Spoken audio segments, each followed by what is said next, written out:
Hey peeps, it's Tripl-L, and I'm here to talk to you about One Piece Chapter 832, Germa Kingdom. We're doing this top moment style because top moments helps me organize the video. And man, this chapter has been a long time coming.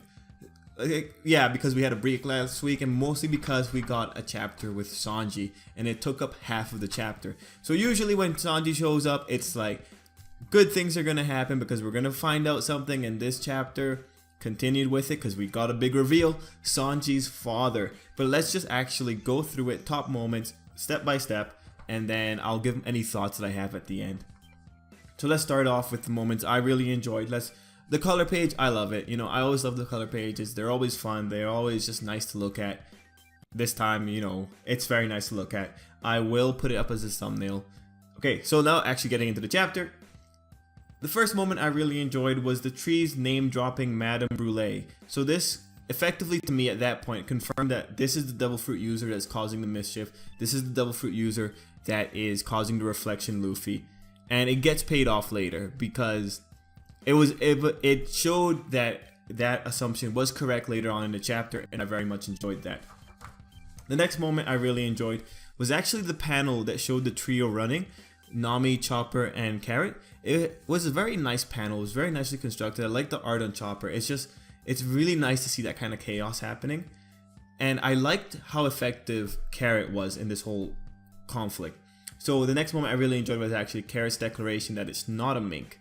And in that panel, if you look at it, the panels are done in a way that you can make it easy to compare. You know, if you look between Carrot and the rabbit that was right next to her, you notice that the rabbit has whiskers and it has a pronounced snout or nose.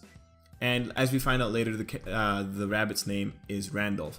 So here's what I'm going to assume. I think Chopper is assuming that it might be a devil fruit, but I don't think it's a Zoan. I do think it might be Big Mom's life-related fruit. She might have given sentience to a rabbit through the life splitting.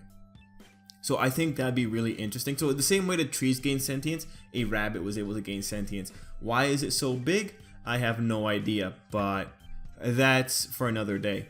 Anyway, the next moment I really enjoyed was Carrot's action sequence as Carrot confirms that the rabbit isn't a mink because it can't produce electro. So the action sequence itself was actually really nicely drawn. It was Carrot just doing a lot of backflips and then just making that final attack with the foot.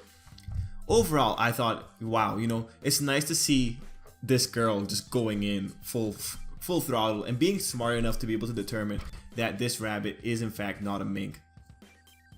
The next moment I really enjoyed was actually Nami saying, "Don't get separated." Now, this is important because it's moments like these that show that the Straw Hats are in the New World, because this is probably the best we're gonna get. A lot of people always complain that the Straw Hats are still kind of taking things easily, and yeah, that's kind of true. But at the same time, I think when you have Nami saying don't get separated and she's trying to be very careful about it, it's because Nami is aware things are a bit more dangerous. It's just, I don't think Oda's very good at conveying that danger, especially when he wants to keep a very lighthearted feel. So it ends up with this kind of weird dissonance with the readers when they constantly question, why are the Straw Hats still falling for most traps? Even though at the end of the day the Straw Hats are going to be the Straw Hats, you're going to assume they're going to be more carefuler. But I think this is going to be the pinnacle of it. It's going to be these little moments where the characters are just being aware of their surroundings. And Nami's actually very smart throughout this whole chapter. She does declare very soon that this whole place is trapped. So overall, they're not being stupid. It's just that Oda doesn't really present it in a way that we can justify the way the New World is hyped up to be with the Straw Hats' behavior. Anyway, the next moment I really enjoyed was actually the giant being established as the landmark, only because it's going to be very important given what happens a few pages later. And let me just say, I don't really care for the giant. He's just kind of there, but his purpose is served as a landmark, so I'll give it props for that. The next moment I really enjoyed was the gang picking up Luffy. And the reason I really enjoyed this, because there's not much. Luffy's just fighting his reflection. But the thing is, if you look at the way the panels were done, especially that first panel where Luffy's asking the characters what's going on, you're gonna see that he's turning towards them. So when you see the Luffy running away with them, in that moment you should have been able to know that it was the reflection that was running away, because the one that responded to them was the one that's back was originally facing them. So that was a pretty clear clue, and even then it wasn't that big of a deal, because later down in the panel we got clarified that yes, the Luffy that was with them wasn't the right one. But that panel also did something in giving us more details on the devil fruit, because it looks like Luffy is bound by the laws of reflection, and the reflection itself is bound by the laws of reflection. But here's the thing, it seems like the reflection user can actually have a bit more sway in what Luffy does. So if the reflection user covers up their mouth, Luffy's going to end up covering up his mouth by the laws of reflection. So I thought that was really interesting. It's a really neat power, especially when you consider it like that the reflection user can manipulate Luffy to the point that he has to follow what the reflection is doing. So after this, we just get some general chaos with the giant, and thankfully it's resolved after one page. Like, this really could have been paced out like horribly, but no, it wasn't. So let's just move along from the giant. We'll just jump. My next favorite moment was when Nami spotted the moving environment, and this was good because this is effectively where the Straw Hats can do more about the situation, because now they're aware that the damn trees are moving. And I did think it was funny when the trees were kind of laughing and giggling because they got caught. But then that's when we have Brûlé making her move. And I thought that panel with the Luffy just kind of choking Nami was actually very nicely done. And I'm very happy that Chopper was very quickly able to determine that wasn't Luffy. Even though I feel he could have smelled it from earlier. But you know what? He was confused. Whatever. There's candy all over the place. So next moment I really enjoyed was Brûlé's intro as the 8th daughter. And I like her design, I like her scar, I like her character that she doesn't like pretty things because of her scar. I think Oda should do more scars on more female characters, because I think it's interesting. I mean, all the guys have scars, like why not give it to them? Anyway, let's just talk about Brûlé, because I think this is really important. We know that she is the 8th daughter, and from the way she is designed, she looks like a hardcore witch. Like, she has the large nose, her fingers are really long, they're really old looking, they got really long nails. Really, she's fitting the stereotypical idea of a witch. But here's what's important, is that she is a daughter of the Big Mom family. So what that says to me is, because 2 weeks ago we had this idea that did Pudding sell them out? And I do think Pudding is still sketchy, but there's a lot of sketchy elements when it came to the Pudding situation, considering that she was with that blue jello kind of thing at the time that she was talking to the Straw Hats. So there's too many things going on with Pudding, and she really does warrant her own video later. But at least when it comes to the daughter, Pudding told us that I think all the children know about the secret path to Big Mom's kingdom. So it makes sense that if there by some chance was one slightly rebellious child, that she would be aware that anyone could come to the kingdom through that spot, through that forest. That's going to be where people are going to enter through. So she could have just been waiting there all by her own volition, and there's nothing wrong with that. The only thing that's kind of questionable is, why is she still aligned with Big Mom? Why does she not have these feelings of rebellion that the other kids do? And that might just be because she's one of the oldest daughters.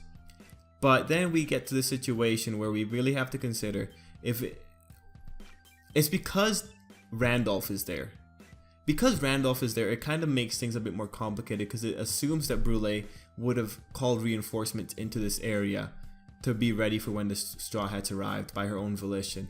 So we have a situation where it could either be that Pudding sold them out, or Brûlé was smart enough to wait at this area because she knows that all the other siblings use this route to get there, and she assumed that the Straw Hats would be using that route to get there as well. And the situation that we're left off with at the end with Nami about to get cut up, you know, it really could lead into just a comedy moment later on. It could just be a gag later on, or there could be someone trying to save Nami. We don't know, and that's going to be really interesting to see how that gets resolved, because Brûlé so far is established as a slightly evil character, but she still has the background of being part of the Big Mom family, and with that goes the idea of like the rebellious nature of the kids wanting to get away from their mother. So it's going to be actually really interesting to see what happens in that regard. Okay, now we're moving into the next half of the chapter, and this is where things get really, really interesting. So we get the reveal of Germa's kingdom, an ocean-going kingdom, and we get the breakdown. It's mostly strong man. It's a very fighting-oriented kingdom. Makes sense. So that was really neat. It's neat to see how all the boats come together to make the full kingdom. That was super cool.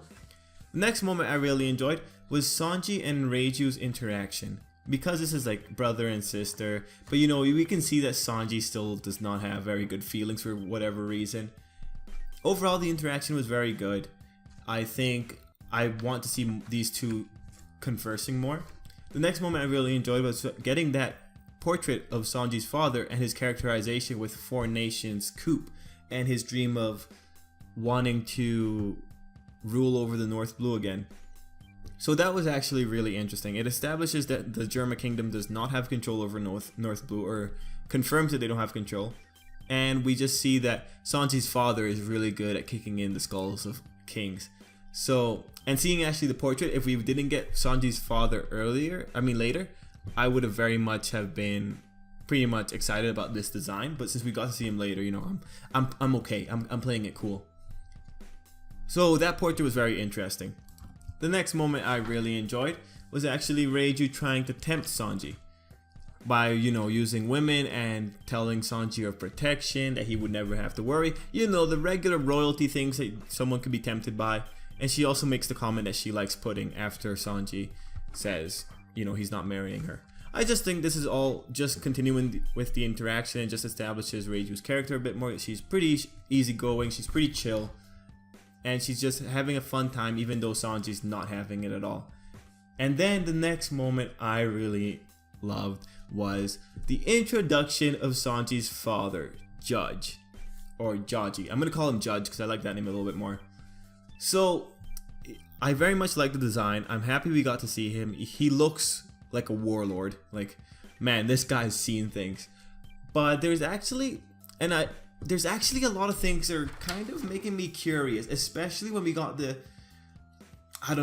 confirmation of Germa's kingdom and the fact that the father's dream is to rule over the North Blue again.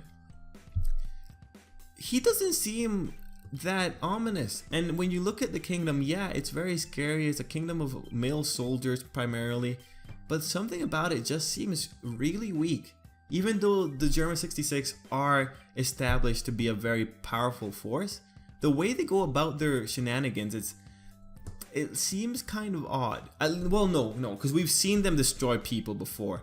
But looking at this guy and seeing that they keep their kingdom split up like that when they're going across the ocean, it's like, wouldn't someone have seen these boats before?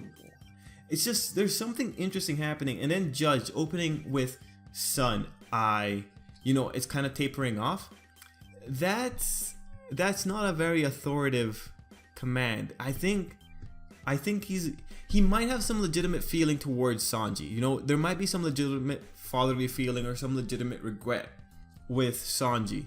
And I really do think just with him having a dream and just with him opening off with that line, I think there's a bit more to Judge's character. And I do think possibly we might have a reconciliation between Sanji and Judge to a degree. Not full on, but to a degree, just because something about his character does not seem that strong. And then when you consider that he's marrying off his kid, yeah, it's his rebellious kid. He's marrying them off to the Charlotte family to like establish more power. I'm concerned. I'm concerned about Judge's character. But actually, once Sanji starts being rebellious, Judge just goes, I think, to his regular conquering mode, and he comments on Sanji doing something to Yonji, to which Sanji replies, "It just means I'm stronger." Which is good, and this is an act of defiance because it's establishing that Sanji's life has, you know, equal worth because he was able to become stronger than his brother who was under the life of his father. So it's a very rebellious statement. I very much enjoyed that statement. I like that Sanji possibly did something to Yonji, but we don't know what it is yet. He might have just outwitted him or something. It might not be something that incredible. It might be a gag. But anyway, Judge decides that the only way to talk to Sanji is to probably beat him up. So next chapter, or possibly 2 chapters from now, is going to be Sanji versus Judge. I'm very excited. I want to see Judge's character a bit more fleshed out because he is not going to be a black and white villain, not like Big Mom. Okay, he's not gonna be black and white. It's gonna be different, especially because of the way he started talking to Sanji with the sun, eye. You know, it's just 2 words, but just the way it was executed, I think, is enough to make me question the morals of Sanji's dad. Now, the big thing is, why is Sanji so rebellious? Well, for all we know, it might involve Sanji's mother, and who knows how tragic that story is going to be. So we're going to have to wait till we get to it. Until then, peeps, you know, let me know what you thought about this chapter. I very much enjoyed it. I loved seeing Judge's character because it gives me a little bit more to talk about. We are presented with this really strong father, strong conqueror kind of character, but at the same time he's weak because he wants to take over the North Blue again. So it's going to be interesting to see where we go from here. But yeah, peeps, let me know what you think. Like the video if you liked it, and if you liked what I had to say, you know, consider checking out other videos. Anyway, peeps, till next time. Have a good day.